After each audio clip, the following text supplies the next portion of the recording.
Dios me los bendiga, hermanos. Bienvenidos a esta sociedad de jóvenes. Vamos a estudiar un tema interesante. Queremos hablar acerca del santuario. Así que vamos a aprovechar este tiempo para poder reforzar nuestras creencias y nuestra doctrina. Así que vamos a orar para que Dios dirija el estudio de su palabra en esta hora. Así que vengamos de rodillas.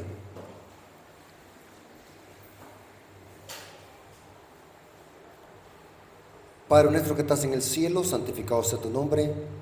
Gracias te damos porque por tu amor y tu misericordia estamos reunidos para estudiar tu palabra.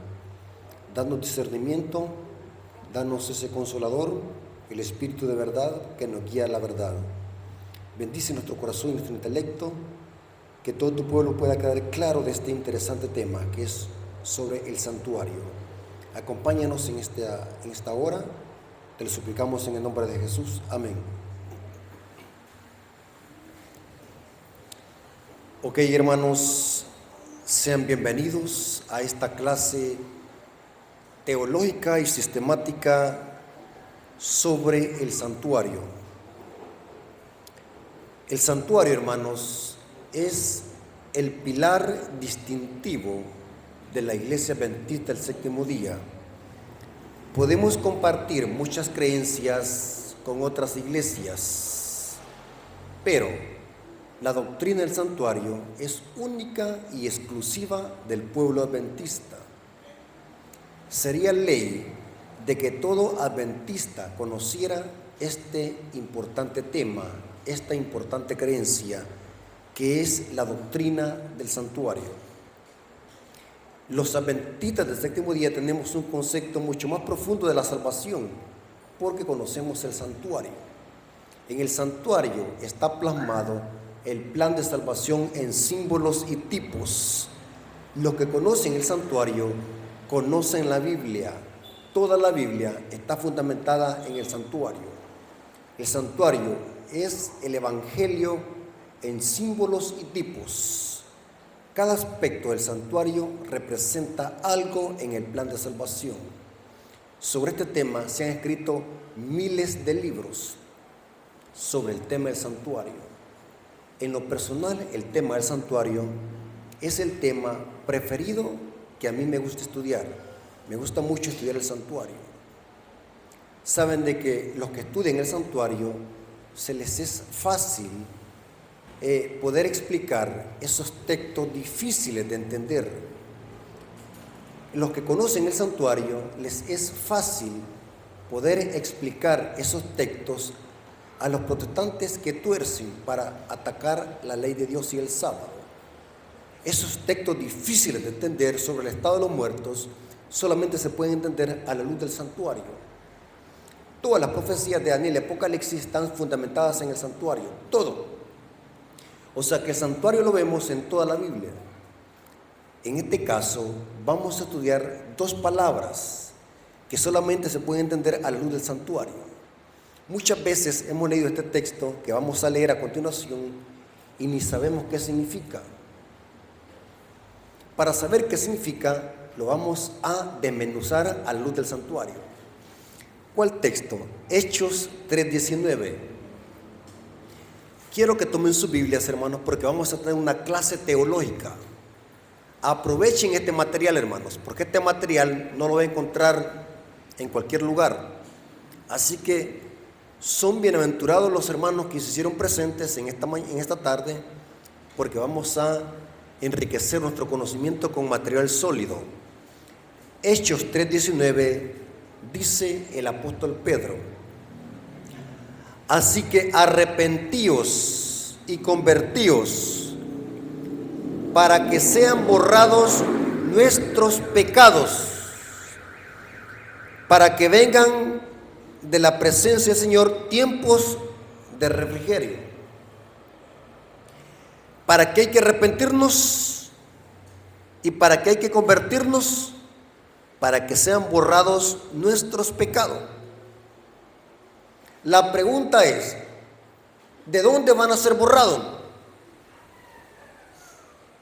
La otra pregunta es, ¿Qué hace Cristo con nuestros pecados cuando los arrepentimos?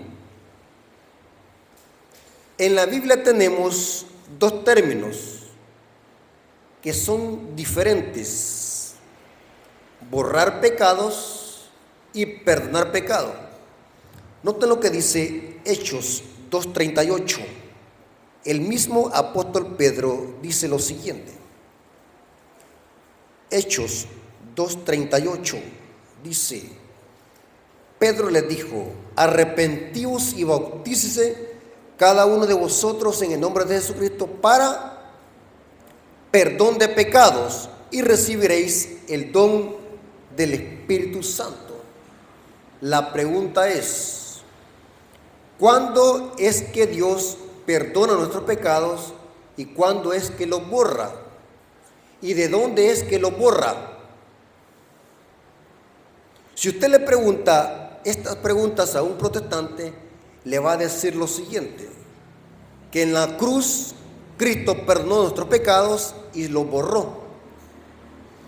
Eso enseña el catolicismo y el protestantismo. En eso están en común de acuerdo, que en la cruz del Calvario Cristo perdonó nuestros pecados y también los borró. Así enseñan, pero bíblicamente no es así.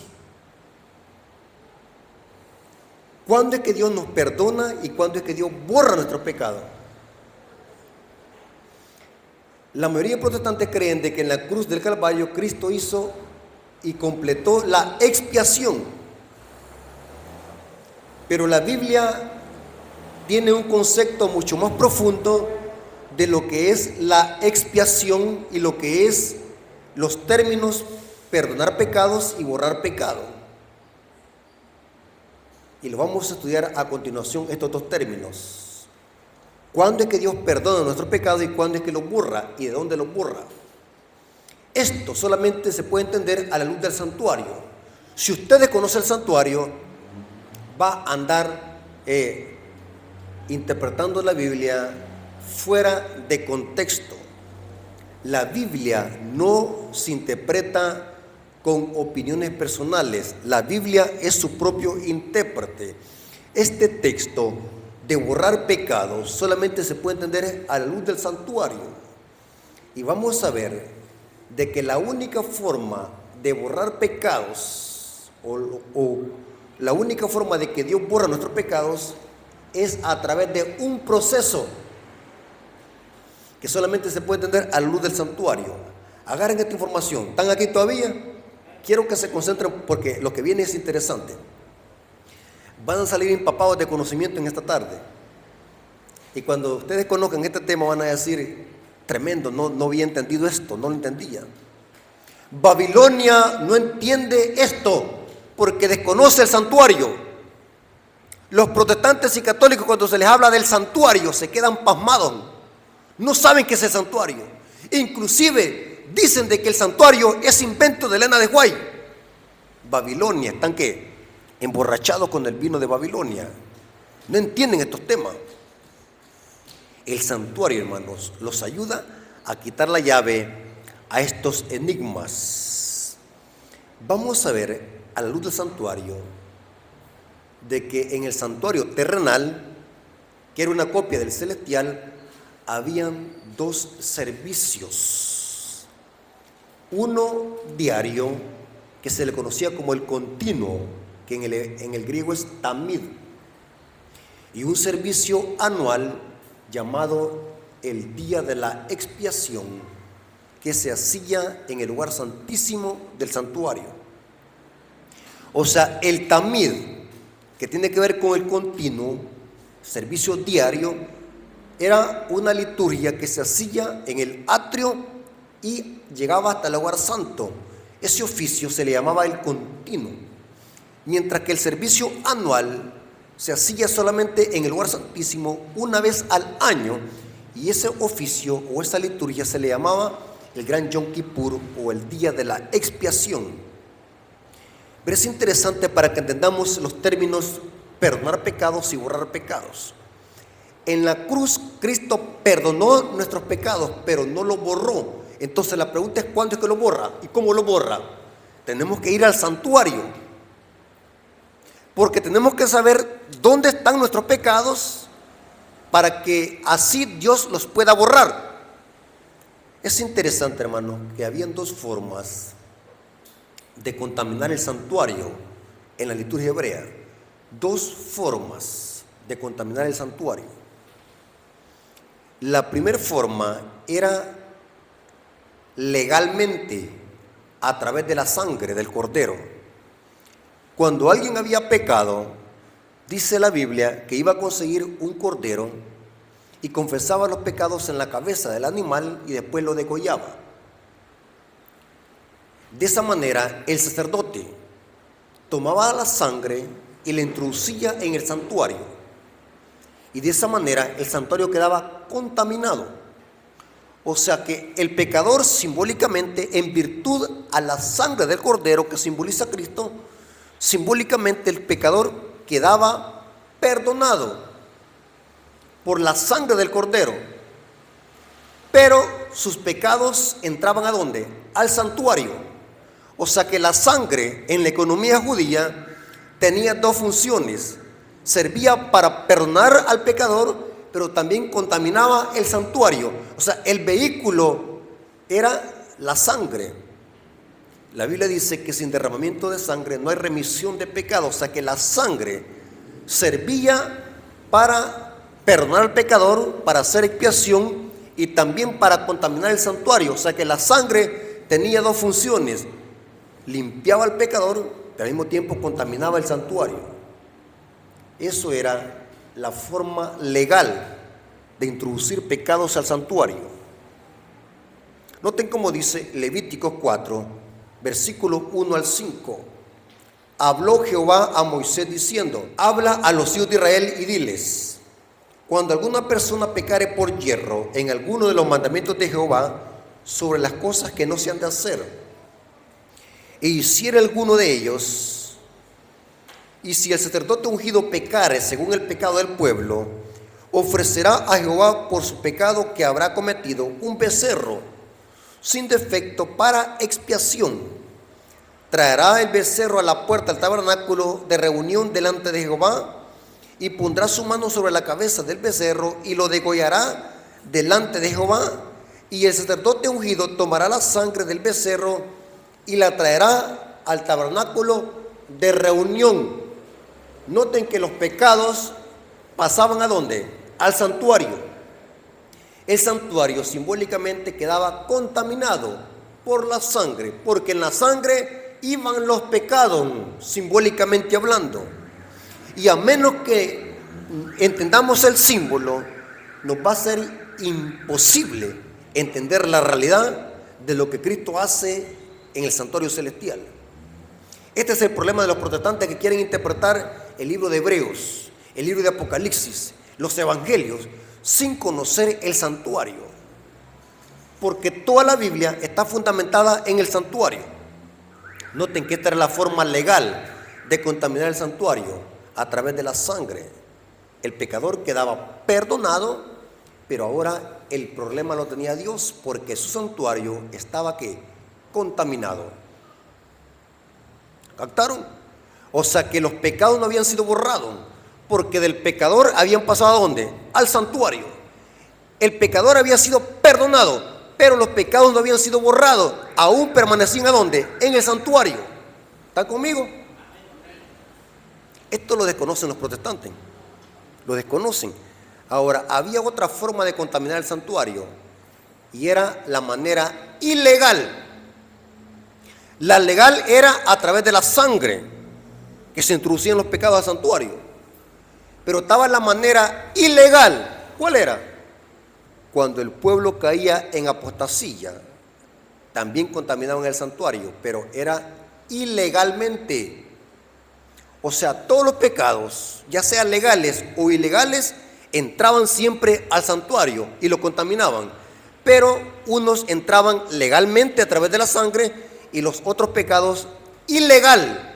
Cuando el pueblo caía en apostasía y en rebelión, simbólicamente también contaminaban el santuario. Ejemplos bíblicos: Ezequiel 23, versículo 37 al 39, dice lo siguiente: porque han adulterado, está hablando de la apostasía de Jerusalén, de Israel.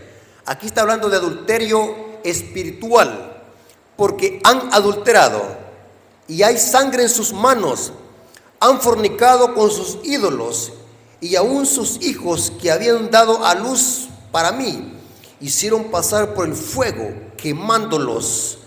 Aún esto más me hicieron. ¿Contaminaron qué? Mi santuario. ¿Pero cómo lo hicieron? Haciendo abominaciones. Contaminaron también el santuario. ¿Están conmigo? Contaminaron el santuario. Y sigue diciendo: en aquel día profanaron mi día de reposo, pues habiendo sacrificado sus hijos a sus ídolos, entraban a mi santuario el mismo día para contaminarlo. Noten que siempre el santuario se contaminaba, pero ¿de qué manera? Ilegalmente, cuando el pueblo caía en apostasía, idolatría y rebelión. Otro ejemplo, Ezequiel 23, versículo 38, o sea que el versículo 38 dice: aún esto más me hicieron, contaminaron mi santuario en aquel día, profanaron mi día de reposo. Pero ahora leamos Ezequiel 25:3. Ezequiel 25:3 usa la misma terminología de contaminar el santuario, pero está hablando aquí de la apostasía de Israel. Dice lo siguiente, Ezequiel 25:3 dice: y dirás a los hijos de Amón: oíd palabra de Jehová el Señor. Así dice Jehová el Señor: por cuanto dijisteis, ea bien, cuando mi santuario era profanado y la tierra de Israel era asolada, llevada en cautiverio la casa de Judá. Noten que la apostasía y la rebelión también contaminaban el santuario, pero aquí vemos una forma ilegal, porque la legal ¿cuál era? ¿Por medio de qué? De la sangre, porque solamente así es que el pecador era perdonado de sus pecados. Noten cómo dice Ezequiel 22, versículo 26. Ezequiel 22, versículo 26 dice: sus sacerdotes violaron mi ley y contaminaron mis santuarios. Entre lo santo y lo profano no hicieron diferencia, ni distinguieron entre lo inmundo y lo limpio, y de mi día de reposo apartaron sus ojos, y yo he sido profanado en medio de ellos. ¿Cómo contaminaron el santuario? Pisoteando la ley de Dios y los días de reposo. Contaminaron el santuario. La apostasía también contaminaba el santuario. O sea, todos los pecados entraban al santuario. O sea, los pecados no quedaban al aire simbólicamente, sino que todos entraban ¿dónde? En el santuario. Y aquí va algo interesante. Y quiero que agarren esta información, hermanos. ¿Vamos bien hasta aquí? ¿Están concentrados? Porque lo que viene es interesante, hermanos. Vamos a comprobar bíblicamente que todos los pecados de los hijos de Dios y también de los impíos que están allá afuera también han entrado al santuario. Pero uno de una forma legal a través de la sangre y otros por la rebelión y la apostasía. ¿Sabían ustedes eso? Todos los pecados han entrado al santuario. La diferencia es que unos legalmente a través de la sangre y los otros ilegalmente por la rebelión y la apostasía. ¿Vamos bien hasta aquí? Agarren esta información, hermanos. Aquí viene lo interesante. ¿Cómo Dios era que limpiaba el santuario? Para que esos pecados fueran eliminados del santuario, ¿qué se hacía? Solamente se hacía eso en el gran Yom Kippur, en el día de la expiación, que se llevaba a cabo en el lugar santísimo del santuario. El gran Yom Kippur era la fiesta penúltima, porque la última era la fiesta de los tabernáculos. En el gran Yom Kippur se hacía una ceremonia para purificar el santuario y que los pecados fueran borrados de una sola vez. Y esta ceremonia que se hacía en el día de la expiación o en el Yom Kippur o día del perdón, se hacía tomando 2 machos cabrillos.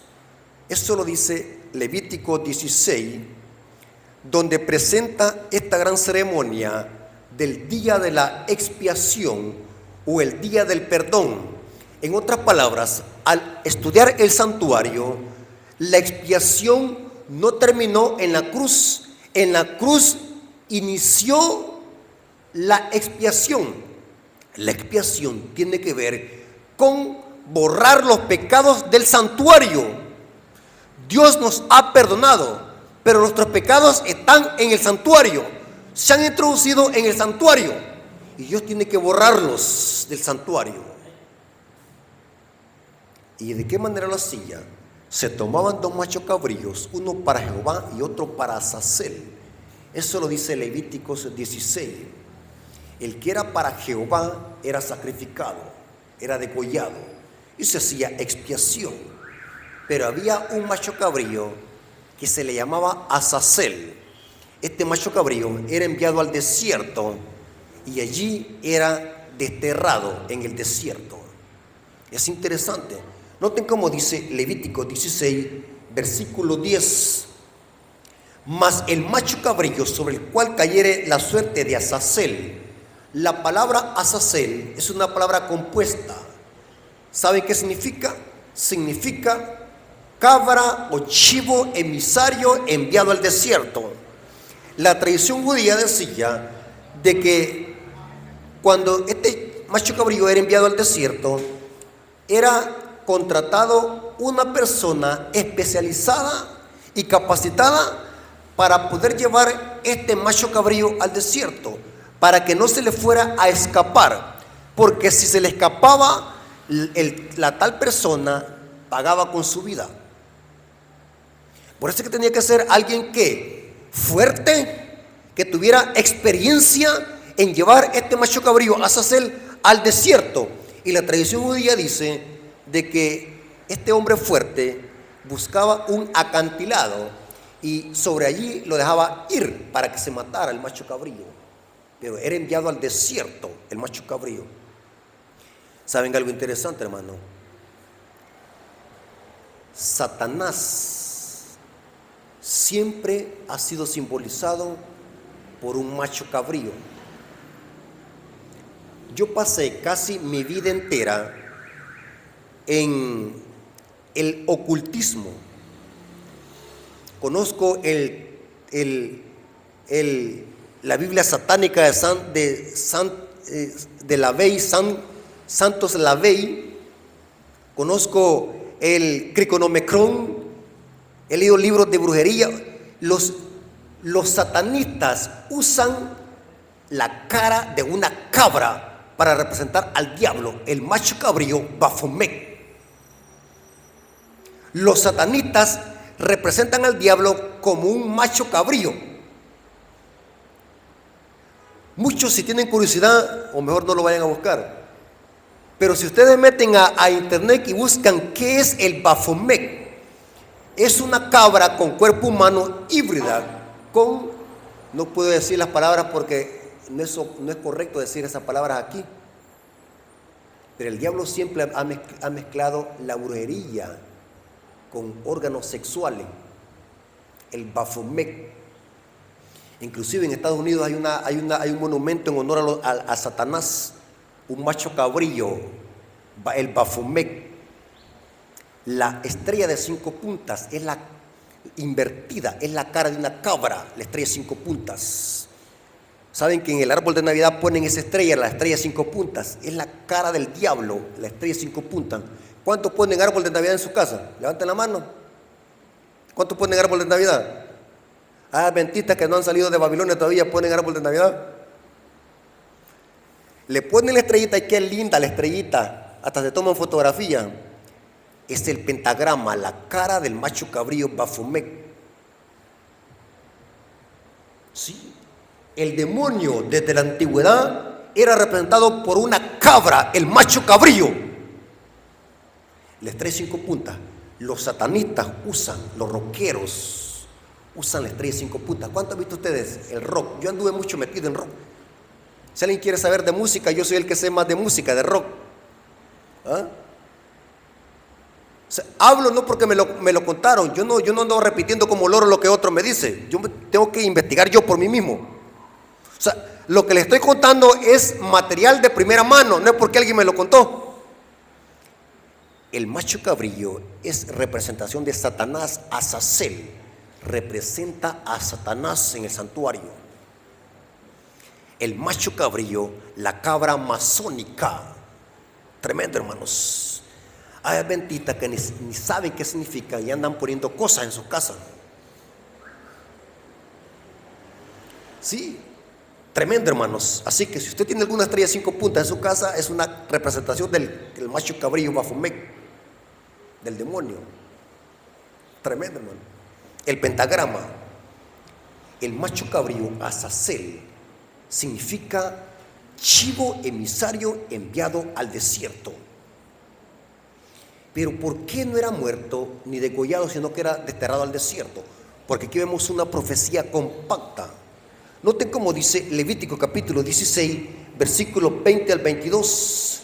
O sea, los versículos 20 y 22 dice: cuando hubiera acabado de expiar el santuario y el tabernáculo de reunión y el altar, hará traer al macho cabrío vivo, que era Azazel, y pondrá a Aarón sus manos sobre la cabeza del macho cabrío vivo. Noten qué interesante, y quiero que se concentren porque aquí viene algo interesante. Acabamos de ver que en los sacrificios de corderos era que se ponían las manos para confesar los pecados, pero ahora vemos de que Aarón, el sumo sacerdote, después de que sale del santuario en el día de la expiación, ahora pone las manos sobre el macho cabrío Azazel. ¿Pero para qué? Noten cómo dice: y pondrá a Aarón sus 2 manos sobre la cabeza del macho cabrío vivo, que es Azazel, según el contexto, y confesará sobre él todas las iniquidades de los hijos de Israel, todas sus rebeliones y todos sus pecados. ¿Sobre quién eran confesados? Sobre Azazel. Noten algo interesante aquí, ya vamos a descubrirlo. Poniéndolos así sobre la cabeza del macho cabrillo, y lo enviará al desierto por mano de un hombre. ¿Quién es este hombre que lo lleva al desierto? No era cualquiera, tenía que ser alguien experimentado, que tuviese fuerza. La historia judía dice que tenía que ser alguien que tuviera músculos, fuerte, que no se le fuera a escapar ese macho cabrillo. Lo llevaba al desierto. Y dice: y lo enviará al desierto por mano de un hombre destinado para esto. Y aquel macho cabrío llevará sobre sí todas las iniquidades de ellos a la tierra inhabitada, y dejará ir al macho cabrío por el desierto. Pero antes se le habían confesado los pecados del pueblo de Dios que habían entrado legalmente al santuario. O sea que los pecados que habían sido confesados sobre el macho cabrío Azazel eran los pecados que habían entrado legalmente al santuario por medio de la sangre. ¿Están conmigo? Ahora, ¿qué representa esto, hermanos? Esto representa lo que Cristo hace en el santuario celestial para poder borrar nuestros pecados. Pregunto: ¿dónde están nuestros pecados? En el santuario celestial. Aquí lo metimos en problemas. ¿Cómo en un lugar santo y perfecto va a haber pecado? Noten cómo dice Hebreos. ¿Están conmigo? Sigan leyendo lo que dice Hebreos 9:23. Dice: fue pues necesario que las figuras de las cosas celestiales fuesen purificadas así por las cosas celestiales mismas, con mejores sacrificios que estos. O sea que el santuario celestial tiene que ser purificado con mejores sacrificios que los que tenía el santuario terrenal. Aquí lo metimos en problema. ¿Dónde están nuestros pecados? Los pecados que nosotros hemos confesado, ¿dónde están nuestros pecados? Si nosotros seguimos la tipología, tienen que estar ¿a dónde? En el santuario celestial. Pero ¿cómo es que en un lugar santo como el cielo puede haber pecado? ¿Dónde están esos pecados? Los pecados de nosotros no han sido borrados, permanecen en el santuario. Dios ya nos perdonó. Nuestros pecados los echó en la profunda de la mar, pero los pecados han sido introducidos al santuario a través de la sangre del Cordero. ¿Saben dónde están nuestros pecados? ¿Quieren saber? Hermanos, estos temas los desconoce rotundamente Babilonia. Este mensaje es único de la iglesia adventista. ¿Saben por qué creo que la iglesia adventista es la iglesia verdadera? Porque tenemos un mensaje que ninguna iglesia lo tiene. Babilonia no conoce estos temas. Por eso es que Babilonia rechaza la ley de Dios. Por eso es que Babilonia rechaza la reforma pro salud. Por eso es que Babilonia rechaza el sábado. Por eso es que Babilonia cree en que el alma es inmortal, porque desconoce el santuario. Por eso es que Babilonia predica un rapto secreto, porque desconoce el santuario. Por eso es que Babilonia patrocina las pupusas de chancho, porque desconoce el santuario. Tremendo, hermano. Ahora, quiero que se concentren, hermanos. ¿Están aquí todavía? ¿Saben dónde están nuestros pecados? Sí, están en el santuario. Pero ¿saben dónde más están? ¿En qué lugar del santuario? ¿Quieren saber? ¿Cuántos están entendiendo lo que estamos estudiando, hermanos? ¿Van bien hasta aquí? ¿Estamos claros? ¿Me van siguiendo? Bueno, hermanos, oigan bien lo que voy a decir. Nuestros pecados están en dos lugares en el santuario celestial. ¿Dónde están? Vámonos a la Biblia. Daniel 7, versículo 9 y 10. Esta es una sala de juicio. Estuve mirando hasta que fueron puestos tronos, y se sentó un anciano de días, cuyo vestido era blanco como la nieve, y el pelo de su cabeza como lana limpia. Su trono llama de fuego, y las ruedas del mismo fuego ardiente. O sea que el trono de Dios tiene ruedas, y esas ruedas son los ángeles, según Ezequiel capítulo 1. Y un río de fuego procedía y salía delante de él. Millares y millares le servían. Estos son los ángeles, que son los mismos que las ruedas. Millones de millones se asistían delante de él. El fuego se sentó y los libros fueron abiertos. Pregunto, adventistas del séptimo día, ¿usted para qué anota las cosas? Para que no se olviden. ¿Y Dios para qué anota las cosas en libros? ¿Será que se le van a olvidar? ¿Verdad que para eso Dios anota las cosas? Pa? La Biblia dice que en los libros, en el cielo hay libros celestiales. ¿Los libros fueron qué? En otra ocasión vamos a hablar qué es lo que contienen los libros y qué es lo que contiene el libro, porque hay varios libros en el cielo. Oiga bien lo que voy a decir, hermano.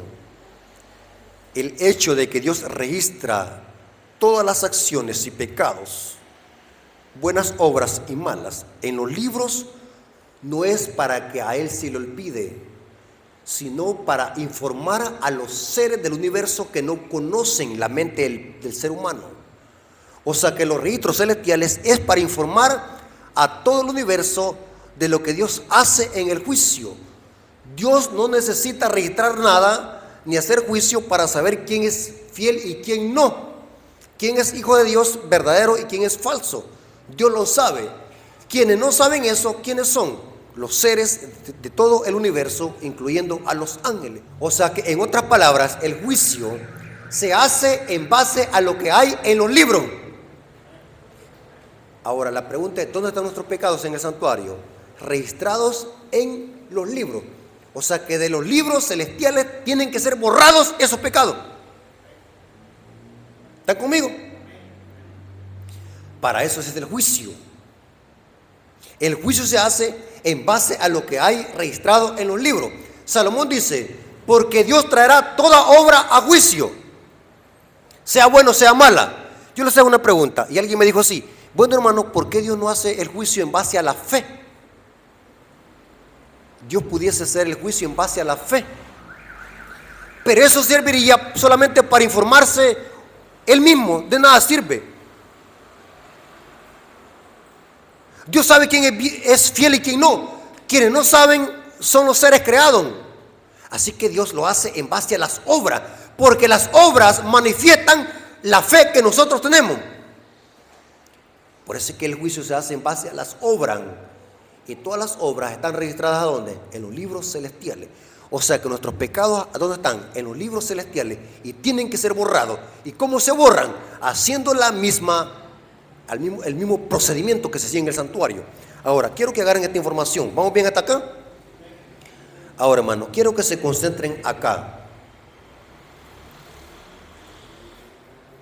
Esto que les voy a decir, casi nadie lo sabe. Quienes saben esto son los que ven mis videos en mi canal. Tengo un canal, hermanos, que se llama Apología Adventista. Suscríbase si no está suscrito. Solo material sólido y profundo de profecía bíblica. Es el único canal que se llama así en YouTube, Apología Adventista. Sigamos. Nuestros pecados también están en otro lugar. O mejor dicho, no es en otro lugar, sino en una persona. Hebreos 9:28.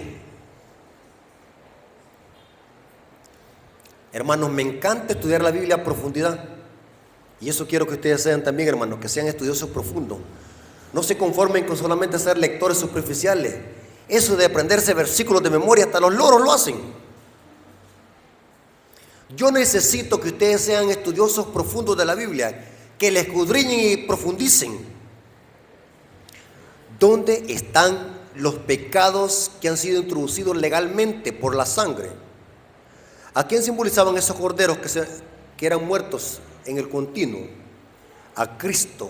Cristo es el Cordero de Dios que quita el pecado del mundo. Pero ahora note lo que dice Hebreos 9:28. Así también Cristo fue ofrecido una sola vez para llevar ¿qué? ¿Los pecados de qué? ¿A dónde los lleva? ¿A dónde los llevó y cómo los llevó? Buena pregunta. Cristo, y noten el español, Cristo fue ofrecido una sola vez para llevar los pecados de muchos y los de todos. ¿Qué pasó? ¿Están conmigo? ¿Qué pasaron con los pecados de Nerón? ¿Qué pasaron con los pecados de Juan Pablo II? ¿Qué pasó? Sí, se introdujeron en el santuario ilegalmente. Pero Cristo lleva solamente los pecados de muchos. ¿Quiénes son esos muchos?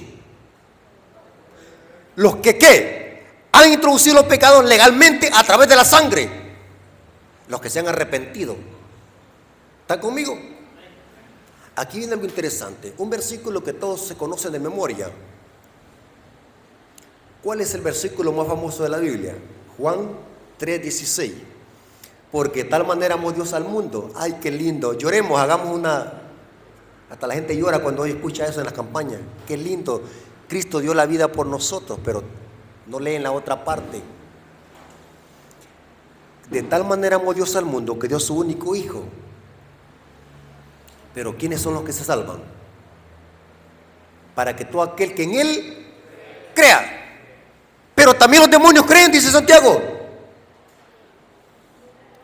Porque el creer de que habla Juan y el que habla Santiago son diferentes. El creer que menciona Juan 3:16 es aquel creer de que la persona lo lleva al arrepentimiento y a la obediencia a los mandamientos.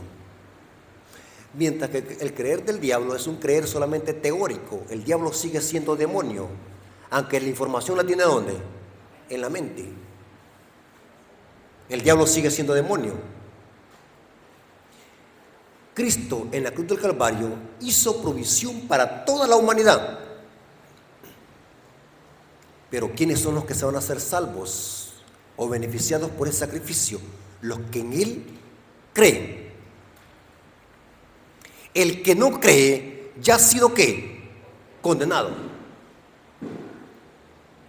O sea que la salvación no es universal, como está predicando Natanael Baloy, es un hermano que ha caído en apostasía, que está predicando pura blasfemia, así que está engañando a muchos hermanos indoctos de las Escrituras. La salvación no es algo incorpóreo. La salvación es una elección que solamente se hace aceptando el sacrificio de Cristo y arrepintiéndolos de nuestros pecados. Solamente así Cristo porta nuestros pecados en sí mismo. O sea que nuestros pecados Cristo los lleva aún en el santuario. Nuestros pecados están en Cristo aún en el santuario. Pero ahora lea lo que dice Hebreos 9:28, la otra parte. ¿Está conmigo, hermano? Porque lo que vienen, hermanos, es información masiva. ¿Están aquí conmigo? ¿Estamos bien hasta acá? ¿Van entendiendo? Así también Cristo fue ofrecido una sola vez para llevar los pecados de muchos, y aparecerá por segunda vez sin relación con el pecado, para salvar a los que en Él esperan. Cuando viene Cristo, viene sin relación con el pecado. Ya lo metimos en problemas. ¿Y qué pasaron con los pecados entonces? ¿Qué se hicieron? Cristo lleva nuestros pecados, los de muchos, pero cuando viene, viene sin relación con el pecado. Saben que los protestantes este versículo no lo entienden, porque los únicos que entendemos este versículo somos los adventistas del séptimo día, porque conocemos el santuario. ¿Qué pasaron con los pecados que Cristo lleva? Porque está hablando de la segunda venida. Viene sin relación con el pecado. ¿Qué se hicieron? ¿Quieren saber qué se hicieron? Fueron depositados sobre el macho cabrío Azazel. ¿Saben quién es Azazel? ¿A quién representa Azazel? A Satanás. Cuando Cristo viene por segunda vez, los pecados son depositados sobre Satanás durante los 1000 años. Azazel y el destierro de Azazel representa el destierro de Satanás durante los 1000 años en esta tierra. Noten cómo dice Apocalipsis 20, versículo 1 al 3. El único que puede tomar al macho cabrío, agarrarlo con fuerza y llevarlo al desierto para que allí muera, ese hombre simboliza a Cristo. Cristo es el único que puede capturar al diablo, encarcelarlo y llevarlo al desierto. Noten cómo dice Apocalipsis 20, versículo 1 al 3. Este es el destierro de Azazel. Vi a un ángel que descendía del cielo. Las características cuadran con Cristo, con la llave del abismo y una gran cadena en la mano, y prendió al dragón, la serpiente antigua que se llama Diablo y Satanás, y lo ató por 1000 años, y lo arrojó ¿a dónde? Abismo. En el griego, abismo es abusos. Se traduce como hoyo o cueva o fosa en el griego. La palabra abusos, abismo. Pero siguiendo la tipología del santuario, es imposible que Satanás sea metido en una cueva, porque Azazel no era metido en una cueva, sino que era enviado ¿a dónde? Al desierto. O sea, el abismo aquí representa la tierra desordenada y vacía, que va a ser la habitación del diablo durante 1000 años. Azazel, o sea, Satanás, va a ser encarcelado en el desierto, en el abismo, durante 1000 años. Pero los pecados tienen que ser borrados del santuario. ¿Y cómo es la única forma de que sean borrados? Que muera Azazel. Y aquí viene un enigma, un misterio. Porque sobre Azazel eran depositados los pecados solamente ¿de quién? De los hijos de Dios que habían metido al santuario legalmente a través de la sangre. O sea que Azazel no pagaba por los pecados ilegalmente que habían sido introducidos al santuario, sino que los pecados que eran confesados sobre Azazel, según Levítico 16, eran los pecados de los que se habían arrepentido y habían entrado la sangre legalmente en el santuario a través de la sangre del cordero. Ahora, quiero que se concentren en lo que voy a decir, hermano. El pecado va a ser borrado del santuario cuando sea aniquilado el autor del pecado. ¿Captaron? Ahí se completará la expiación. Los protestantes creen de que la expiación terminó en la cruz del Calvario porque desconocen estos temas. La salvación no es un acto, sino que es un proceso. Dios salva al pecador a través de un proceso, porque el pecado tiene que ser borrado del santuario. Y aquí vemos, Azazel tiene que morir. Ahora, quiero que se concentren, hermanos, porque lo que viene es interesante, súper interesante. Aquí cavila el plan de salvación. Romanos 6:23. Romanos 6:23. Porque la paga del pecado es la muerte, mas la dádiva de Dios es vida eterna en Cristo Jesús, Señor nuestro. ¿De cuál muerte se habla allí? ¿Cuál es la muerte que merece condenación eterna? No puede ser la primera muerte, porque nadie es condenado por nacer y por morir la primera muerte. Tiene que ser la segunda muerte, que esa sí es una elección. ¿Están conmigo? O sea, la paga del pecado es muerte, está hablando de muerte eterna, que Apocalipsis le llama la segunda muerte. Sí, mas la dádiva de Dios es vida eterna en Cristo Jesús. Aquí viene la información. Concéntrese, no parpadee. Oigan bien, si Cristo pagó en la cruz del Calvario por nuestros pecados y la paga del pecado es muerte, la pregunta es: ¿por qué Cristo no murió eternamente? ¿Están conmigo? Si usted me dice, este es Dios, sí es Dios, pero entonces metemos a Dios en otro problema. Dios se contradice, porque Dios ha dicho: la paga del pecado es muerte. Tiene que cumplirse al pie de la letra su palabra. Y si Cristo pagó nuestros pecados y la paga del pecado es muerte, ¿qué tuvo que pasar con Cristo? Morir eternamente. ¿Está conmigo? Porque la paga del pecado es muerte. Y si con Cristo hicimos un trueque, yo le di mis pecados y Él los porta, tiene que morir Cristo eternamente. ¿Pero por qué no murió eternamente?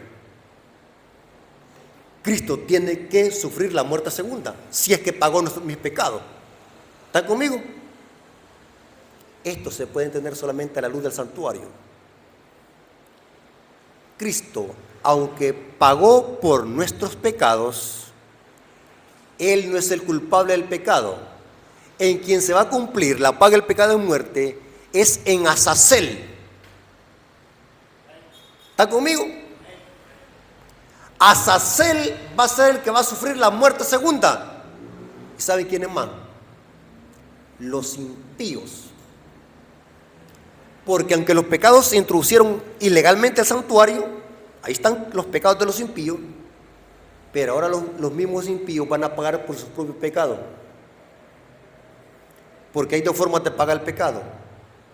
Cristo paga por mi pecado o yo pago la paga del pecado. Pero se tiene que cumplir la paga del pecado de muerte. Entonces, para yo no morir eternamente, ¿qué tengo que hacer? Hacer un trueque con Cristo. Conseguir un cordero, que Cristo sea mi sustituto. Así yo me libero ¿de qué? De la condenación eterna, a través de la sangre del cordero. Pero si yo rechazo la sangre del cordero, yo tengo que morir ¿qué?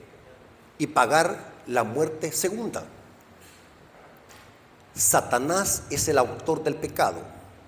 En él se va a cumplir la paga del pecado, es muerte. ¿Qué va a pasar con Satanás después de los 1000 años? Dice que va a ser ¿qué? Consumido en ceniza. ¿Y qué va a pasar con los impíos?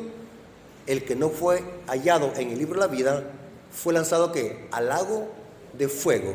O sea, allí se va a cumplir la paga del pecado es muerte, eliminando a Satanás y a los impíos, el pecado habrá sido borrado del santuario.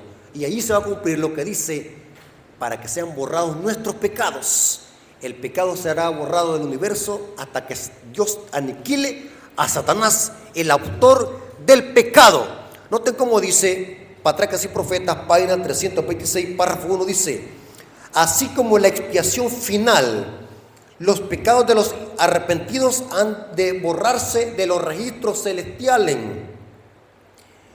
para no ser ya recordados. En el símbolo terrenal eran enviados al desierto y separados para siempre de la congregación. Y sigue diciendo la cita: puesto que Satanás es el originador del pecado, el instigador directo de todos los pecados que causaron la muerte del Hijo de Dios, la justicia exige que Satanás sufra el castigo final. La obra de Cristo en favor de la redención del hombre y la purificación del pecado del universo será concluida cuando se saque el pecado del santuario celestial y sea colocado sobre Satanás, Azazel. Entonces que el pecado habrá sido ¿qué? Borrado del santuario. Tremendo, hermanos. Ahora, alguien puede decir: hermano, pero esto me causa algo de confusión. O sea que Satanás es el que paga por mis pecados. No es Cristo, sino que es Satanás. Y la lógica así computan los protestantes. Si los adventistas dicen que Satanás va a pagar por los pecados de los hijos de Dios, entonces Satanás es mi salvador, no es Cristo. Porque no entienden este santuario, no entienden el tema del santuario. Les voy a explicar, hermanos, lo siguiente. Hay una historia que la encontramos en el libro de Esther. El libro de Esther es una profecía compacta de lo que le va a pasar al diablo y a los impíos al final de los 1000 años. ¿Han leído ustedes alguna vez el libro de Esther? El libro de Esther es una profecía compacta. Muchos solamente leen la Biblia como historia. Detrás de las historias hay profecía. ¿Saben cuál es el conflicto en el libro de Esther? El conflicto es por la adoración. Amán, un impío, buscaba que se le adorara. Buscaba que Mardoqueo lo adorase. Y Amán planeó una trampa para matar a Mardoqueo. Y la Biblia dice que al final esa trampa se volcó ¿contra quién? Contra él mismo. Eso es lo mismo que le va a pasar a Satanás. Todos esos pecados que hizo cometer a los hijos de Dios se van a revocar contra él. Y él va, ¿qué? Va a sufrir la muerte segunda. ¿Saben que la Biblia dice que Amán había preparado una horca para Mardoqueo? ¿Y qué es lo que hizo el rey Asuero? Hizo que allí colgaran a Amán. Noten cómo dice Esther 9:25, dice: mas cuando Esther vino a la presencia del rey, él ordenó por carta que el perverso designio que aquel trazó contra los judíos recayera sobre su cabeza, que era Amán. Amán es un símbolo de Satanás. Amán estaba actuando como Satanás. Y que colgaran a él y a sus hijos en la horca. Tremendo, hermano. Es lo mismo que le va a pasar a Satanás al final de los 1000 años. Esos pecados que hizo cometer los hijos de Dios, ahora Satanás los va a pagar y van a ser enviados al desierto y van a ser aniquilados para siempre. Y es entonces que el pecado habrá sido borrado del universo y del santuario. Es interesante, hermanos, que la Biblia dice de que Satanás y sus secuaces van a ser transformados en ceniza. Y es entonces que el pecado habrá sido borrado del universo. No quedará ningún átomo, ninguna molécula de pecado. Dios habrá purificado el santuario y habrá borrado los pecados de los hijos de Dios cuando Dios haga justicia después de los 1000 años. ¿Captaron, hermanos? Todo sigue los pasos del santuario. El plan de salvación solamente lo podemos entender a la luz del santuario. Hermanos, según la Biblia enseña de que mientras Cristo no salga del lugar santísimo al santuario, podemos nosotros meter pecados al santuario. Podemos confesar nuestros pecados. e introducirlos al santuario a través de la sangre del Cordero. Pero va a haber un tiempo donde el cierre de la gracia va a terminar y nadie va a poder entrar al santuario hasta que se hubiesen cumplido las 7 plagas postreras. O sea, el libro de Apocalipsis sigue los pasos del santuario, todo. Si nosotros, hermanos, estudiamos estos temas, vamos a ser poderosos en las Escrituras. El santuario revela el plan de salvación en símbolos y tipos. ¿Entendieron, hermanos, ahora qué significa la paga del pecado de muerte? ¿En quién se va a cumplir ese texto? Háganle la pregunta, mire, le he hecho preguntas yo a teólogos protestantes. Explíquenme qué significa Romanos 6:23. Se quedan mudos. Porque la respuesta que dan ellos es porque dicen, no, Cristo no murió eternamente porque Cristo es Dios. Pero esa respuesta es incorrecta porque desconocen el santuario. Teólogos protestantes que no saben nada del santuario. Católicos están más perdidos, no saben nada del santuario. Estas preciosas gemas solamente las conocemos los adventistas del séptimo día y tenemos potestad de aplicar cualquier texto porque conocemos el santuario. Así que, hermanos, ustedes han sido bendecidos por haber escuchado este tema. Espero que este estudio les haya servido de edificación tanto espiritual como intelectual y que podamos vivir en armonía con este mensaje, porque de nada sirve que conozcamos si nos vamos a perder al final. El objetivo de este tema es que nosotros podamos vivir en armonía con este mensaje y podamos predicarlo a muchas personas que desconocen estos temas. Yo invito a los ancianos, líderes de iglesia, hagan planes para hacer seminarios de esta clase de temas, para que nosotros prediquemos estos temas en campañas. La gente no conoce estos temas y cuando la gente viene a conocer estos temas se queda impactada. ¿Sí? ¿Sí o no, hermano? Por eso es que, oiga bien, hermano, el defecto no está en el mensaje, porque la disidencia subversiva ataca el mensaje, pero el defecto está en nosotros, que no vivimos en armonía con el mensaje. ¿Sí? El mensaje está correcto, tenemos un mensaje sólido y profundo. Los que estamos torcidos somos nosotros, que no vivimos en armonía con este mensaje. No necesitamos cambiar nuestro mensaje, no necesitamos cambiar nuestra doctrina. Tenemos un mensaje sólido y perfecto. Los malos somos nosotros. Por eso es que la iglesia tiene que tener un reavivamiento y una reforma, pero es de nuestra vida espiritual, no del mensaje. Hermanos, Dios les bendiga, esperando que este estudio haya sido de bendición y hayan crecido en conocimiento para la honra y gloria de nuestro Dios. Dios les bendiga.